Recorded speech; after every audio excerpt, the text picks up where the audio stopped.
guys, welcome to Biotorial. This is Mansi Joshi back again with another video on the series of laws of motion. So in this video we shall study effect of speed and direction on velocity as well as linear motion. I'll give you and clear information about the linear motion and its types, that is uniform and non-uniform linear motion. So guys, let's get started.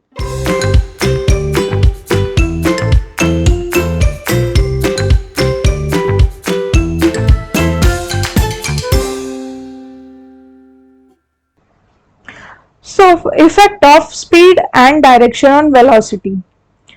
So, in this concept, we'll understand how speed and direction they affect velocity, how speed and direction can change the velocity. To understand this, we have to consider three main situations.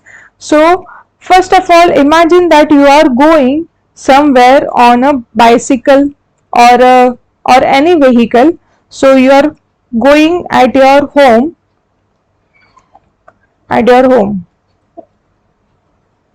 from your market. Suppose, okay, you are covering this whole distance.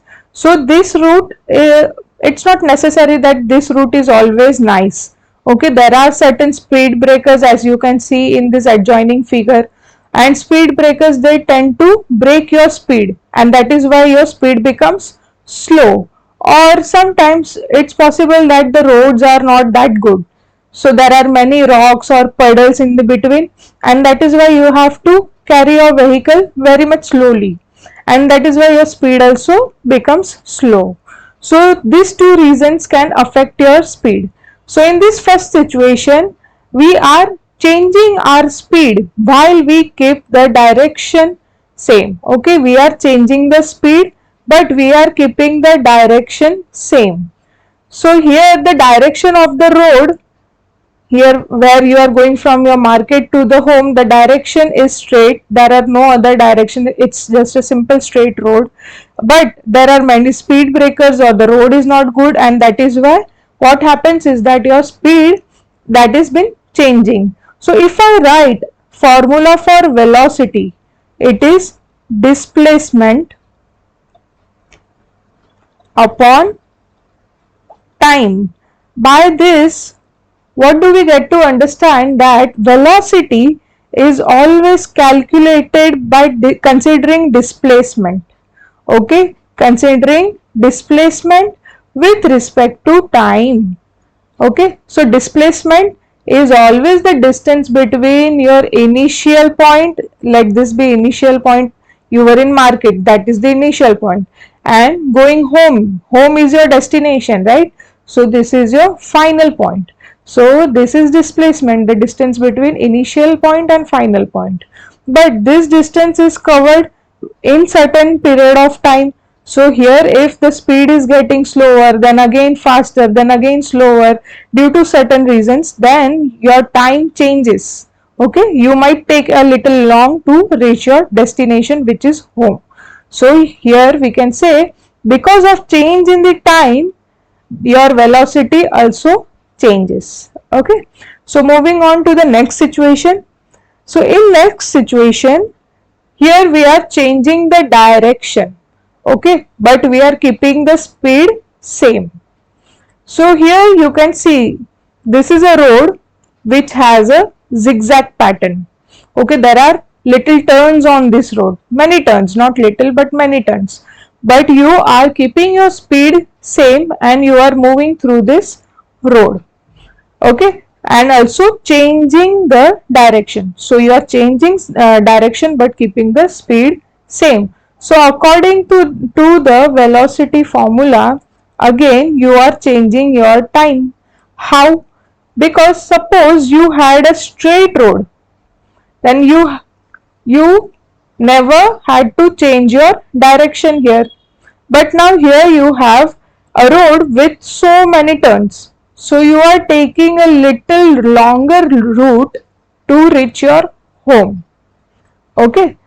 So suppose if the route was like this, straight, you you could have taken this route and you could have reached to your home earlier, but now you are coming by this route. Okay, so you are taking much more longer to reach your home. So this turns, because of change in direction, you are taking a little long, so time has increased, and that is why the velocity is also changing. Okay, so in this situation, velocity changes because of this zigzag manner of road, because you are changing the direction of your movement. Okay, so moving on to the next slide, which has situation 3. So what happens in the situation 3 is that we have to change both. We have to change speed as well as the direction. So when you change the speed and direction, again the velocity changes. Displacement upon time. Okay, so here consider this mountain ranges. Okay, when we have to climb this mountain ranges and go somewhere, there are this kind of roads you can see with deep U's. Okay, when you take a circle or when you ride your vehicle through these roads, there are deep U's and you have to be very very careful, or else you can fall through the valleys. Okay, so you have to be very much careful, and that is why you also change your speed. You drive a little slower, and you also change the direction, because the direction of road here is changing consistently. It is changing. So according to this situation, you can consider such examples, such roads on the mountain ranges.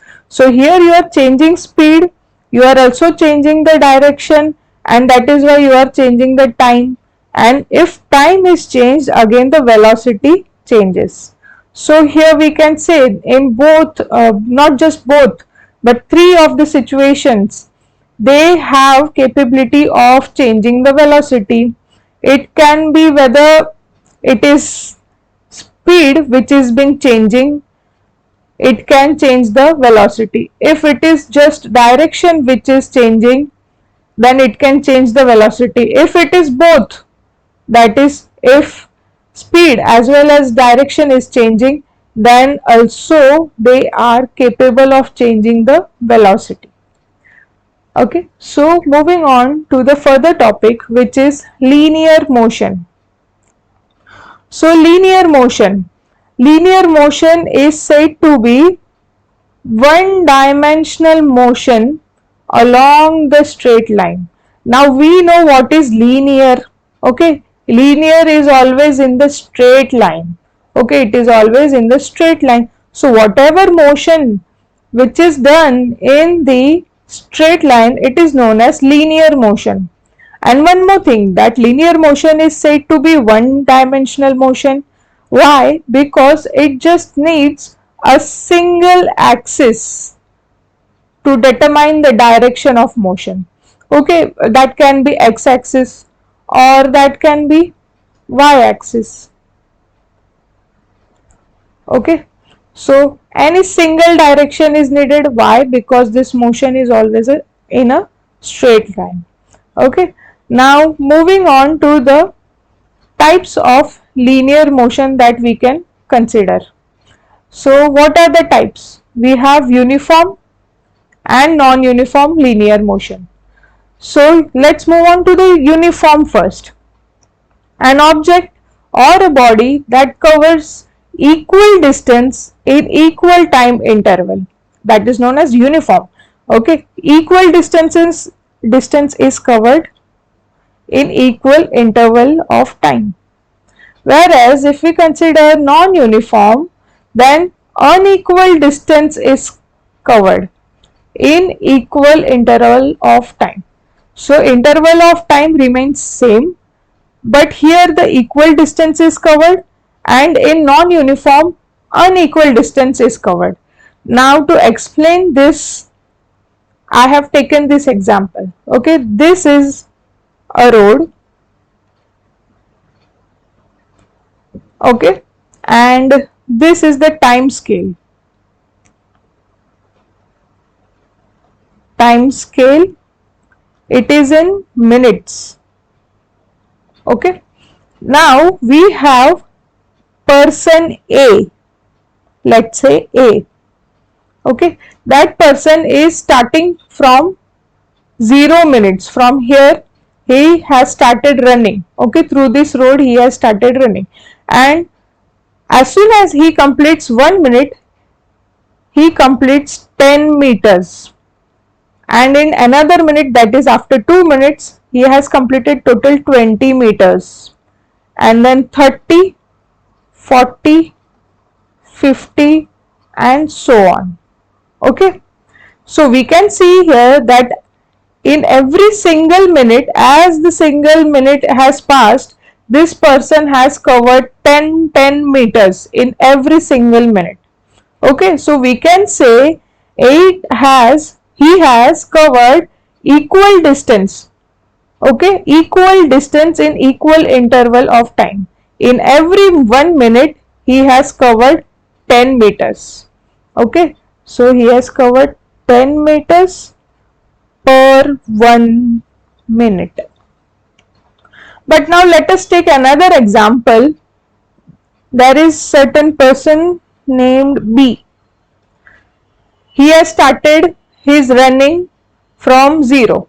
Okay, and he has covered 5 meters in 1 minute, and as soon as he completes 2 minutes, he has completed 25 meters, and later on in 3rd minute he has completed 30 meters, later on he has completed 35 meters and so on. Okay, so here we cannot say that this person has covered a particular equal interval. Okay, equal distance in equal interval of time. He first completed this much distance, okay, which is 20 meters, and later on he completes only 5 meters, and later on again 5 meters. So we cannot say that this person is consistent. Okay, he is not completing equal distance in equal interval of time. He is completing randomly.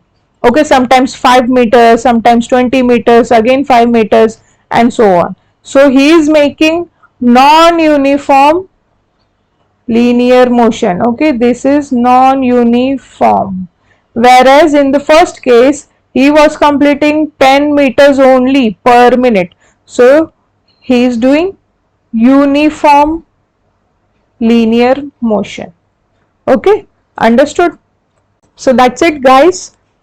It's done for today's video, and in next video I'll be teaching acceleration, its types, that is positive, negative and zero acceleration, and further on I'll be explaining you the formula of acceleration and how can we consider graphs related to velocity, speed and acceleration. So stick on to this series of videos to have more conceptual knowledge. Until then, this is Mansi Joshi signing off.